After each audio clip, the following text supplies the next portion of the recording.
Gereja Toraja merupakan salah satu gereja yang lahir dari proses panjang penyebaran Injil di wilayah Tanah Toraja yang dimulai sejak awal abad ke-20.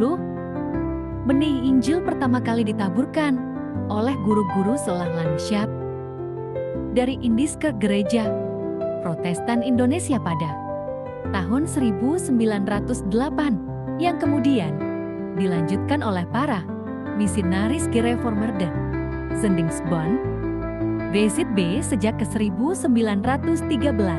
Gereja Toraja sebagai bagian dari gerakan Aikumen di Indonesia terus bergerak menuju keesahan gereja. Ini merupakan sebuah perjalanan yang menekankan kesatuan dalam pengakuan iman bahwa Yesus adalah Tuhan dan Juru Selamat. Awal gerakan keesaan di Indonesia dan partisipasi Gereja Toraja. 1. Konferensi gereja dan Zinding yang diselenggarakan di Malino pada tanggal 15-25 Maret tahun 1947 merupakan angin segar yang menumbuhkan semangat kerjasama ekumenis di kalangan gereja-gereja di Sulawesi. Dalam konferensi ini hadir wakil gereja Toraja, yakni Dr. Hari Van der Veen, Martin Lebang, J. Tanis, dan J. Sumbung. Altrep mencatat beberapa faktor pendorong gagasan Malino. Pertama, kunjungan John Matt, Ketua International Missionary Council, Dewan Pekabaran Injil Internasional ke Indonesia pada tahun ke-1926. Kedua, konferensi PI Sedunia di Yerusalem tahun ke-1928,3 lahirnya organisasi yang didirikan oleh para pekabar Injil Eropa yang tergabung dalam Netherlands. Indis Zendingsbond NIZB yang didirikan pada tahun ke-1881. Keempat, pada bulan Maret tahun 1930 di Makassar terbentuklah Dewan Pekabaran Injil Lokal Zendingsraad yang beranggotakan badan-badan penginjilan yang bekerja di sebagian besar Indonesia Timur, termasuk GZB yang bekerja di Toraja. Kelima, pada awal masa pendudukan Jepang, dibentuklah Persatuan Kristen Sulawesi, Helebes Kristokyo dan Rengokei KKR di bawah kepemimpinan Miyohara, seorang pendeta asal Jepang.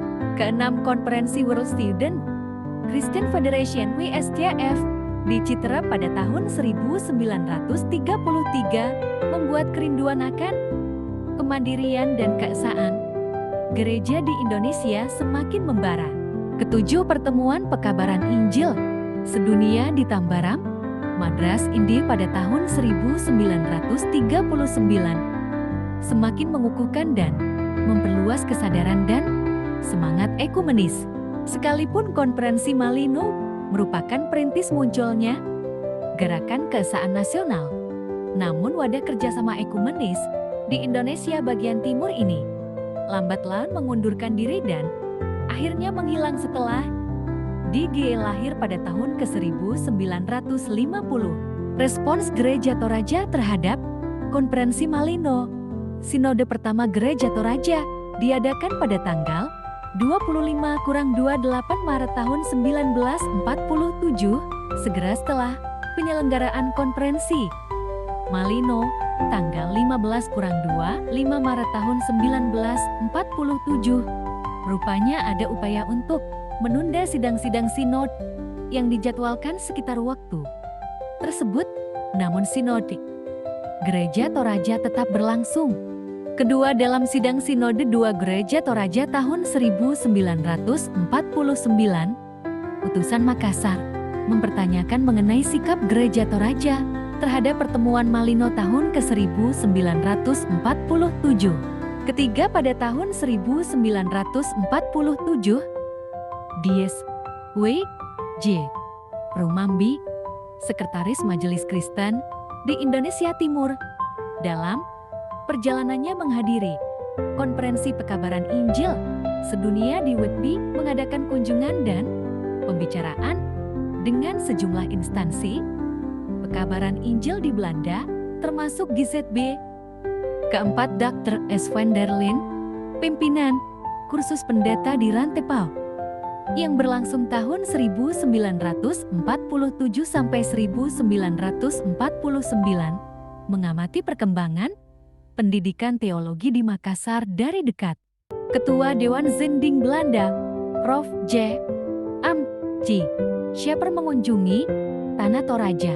Pada sidang konferensi para Zendeling dianjurkan agar Gereja Toraja menjadi anggota majelis gereja di Makassar serta ikut serta dalam sekolah teologi di Makassar.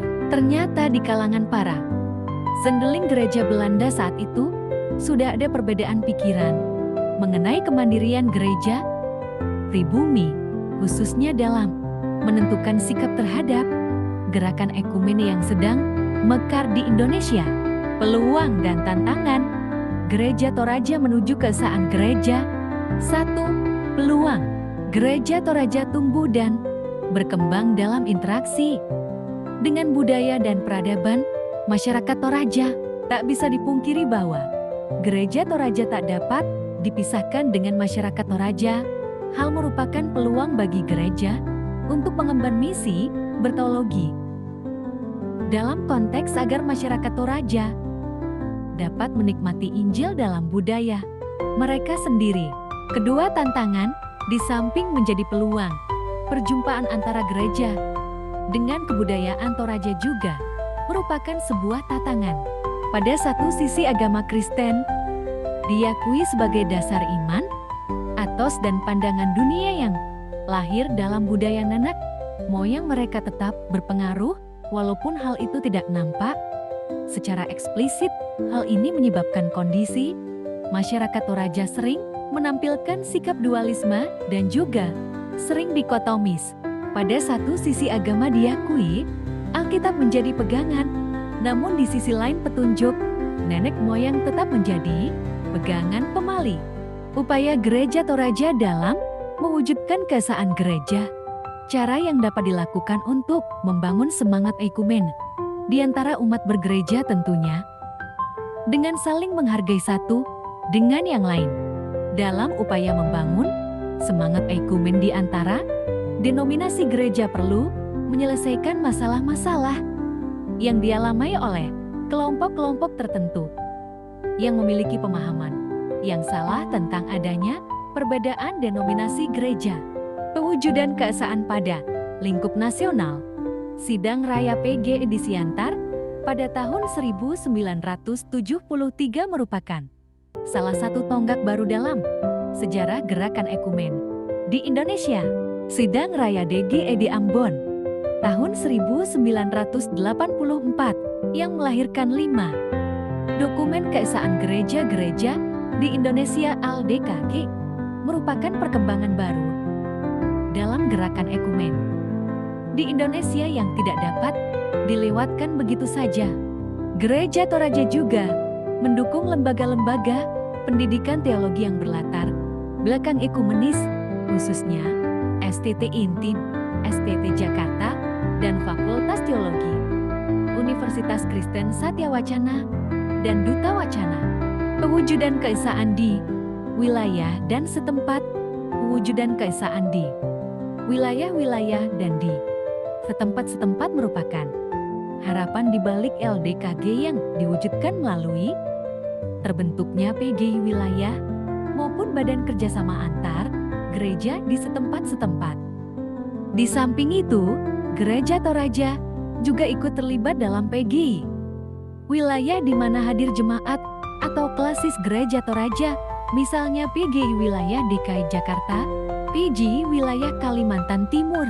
Sejalan dengan berkembangnya pembangunan di Indonesia dan mobilisasi penduduk yang semakin meningkat, banyak warga Gereja Toraja yang merantau ke berbagai tempat di Indonesia. Di tempat-tempat di mana banyak orang Toraja berkumpul, kecenderungan atau keinginan untuk mendirikan jemaat Gereja Toraja selalu saja muncul. Keterlibatan Gereja Toraja dalam gerakan oikumene lingkup Asia. Gereja Toraja menjadi anggota East Asia Christian Conference (ECC) Sejak tahun 1964, organisasi ekumenis lingkup Asia yang pada tahun 1981 berubah nama menjadi Christian Conference of Asia (CCA). Hingga saat ini anggota CCA terdiri dari 100 gereja dan 16 Dewan Gereja Nasional di 21 negara di Asia. Wakil-wakil Gereja Toraja hadir dalam sidang raya CCA yang diadakan setiap 5 tahun. CCA bekerja sama dengan ASEAN Rural Institute ARI untuk melatih para pelayan gerejawi di bidang pertanian dan pengembangan masyarakat. Gereja Toraja khususnya melalui PWGT aktif dalam gerakan doa, yakni mendoakan pergumulan masyarakat Asia dan dunia yang disertai dengan pengumpulan mata uang terkecil. Di tempat-tempat di mana sulit untuk mengumpulkan uang, banyak warga PWGT yang mengadakan aksi raku, yakni setiap kali hendak memasak nasi, beras disisihkan. Untuk aksi ini, keterlibatan Gereja Toraja pada lingkup global. Hubungan historis gereja-gereja di Indonesia dan gereja-gereja di Belanda tetap berlanjut.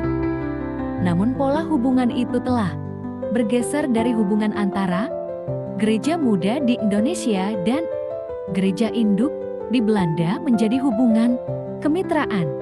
Ada berbagai pertemuan yang membicarakan mengenai pergeseran paradigma ini, antara lain Gereja Harvard Belanda NHK dengan 22 gereja partner di Indonesia yang diselenggarakan di Taman Toa pada tahun 1975, di mana Ketua KUGT saat itu merupakan salah satu pemimpin pertemuan. Gereja Toraja menjadi anggota World Council of Churches (WCC) yang di Indonesia dikenal dengan Dewan Gereja Sedunia (DGD) sejak tahun 1967 yang diputuskan dalam persidangan tahunan WCC di Heraklion, Yunani. Gereja Toraja mengirimkan wakilnya pada sidang raya WCC yang diadakan setiap 7 tahun. Pada sidang raya DGD terakhir tahun 2007 di Porto Alegre, Brasilia, Gereja Toraja mengirim utusannya yang terdiri dari PDT Dr. Henriette Huta Barat Lebang dan Saudara Yunus Buanapatiku dari unsur pemuda. Dalam persidangan tersebut, PDT Hari Lebang menjadi Sekretaris Panitia Nominasi. Gereja Toraja juga menjadi anggota dari World Alliance of Reformed Churches (WRC) yang diterima sebagai anggota pada sidang WRC di Nairobi, Kenya tahun ke-1970. Pada sidang tersebut, PDT A.Y. Anggui M.Th. hadir mewakili Gereja Toraja. Sementara itu, Gereja Toraja juga menjadi anggota Reformed Ecumenical Council (REC). Wakil-wakil Gereja Toraja menghadiri sidang raya kedua lembaga ini pada sidang raya WRC di Debrecen, Hongaria 1997. Gereja Toraja diwakili oleh PDT Dr. I. Panjang Lambe dan Prof. Dr. Yonatan Salusu, Ma. Pada sidang raya WRC di Accra, Ghana tahun 2004, Gereja Toraja diwakili oleh Prof. Dr. Malamasam, MC, dan PDT Dr. Henriette Huta Barat Lebang. Dalam persidang terakhir ini, PDT Dr. Henriette Huta Barat Lebang terpilih menjadi salah seorang Wakil Presiden WRC pada periode 2004 sampai 2011. Gereja Toraja juga menjadi anggota dari Persekutuan Gereja-Gereja Mitra MS Evangelisches Missionswerk in Southwest Thailand sejak tahun 1987 yang keanggotaannya ada di berbagai negara. Kesimpulan, Gereja Toraja merupakan hasil dari perjalanan panjang, misi penginjilan dan pergumulan budaya yang kompleks di Tanah Toraja.